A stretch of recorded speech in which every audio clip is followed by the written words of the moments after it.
Cantiknya. Tak adalah, biasa-biasa je. I memang cantik pun sejak lahir.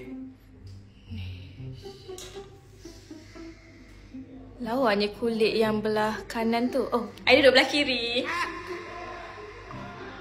Belah kanan I kan? Taklah, the mirror. Beli baju kat mana? I beli kat Pavilion sebab I tak biasa baju biasa. Macam dia pakai ekor kalau macam I dekat Pavilion. So, you know. Pavilion ada kedai kid size ke? Cermin mata tu macam pernah nampak dekat pasar malam. Ni memang. Korang tak payah tu komen macam tu. Korang kena jaga hati dia. I beli ni Ray-Ban, okay?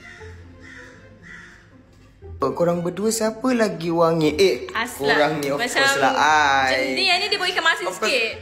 Macam Aslan ni, perfume Aslan ni Aslan tak pakai perfume pun wangi kalau pakai extra. Macam ni dia macam ikan masin sikit. So tak tahu nak cakap lah kan. Kemasin. Dia macam bau keropok leko. Keropok leko. Sorry. Allah, I guna perfume yang mahal, okay? I tak biasa yang Free gift kan?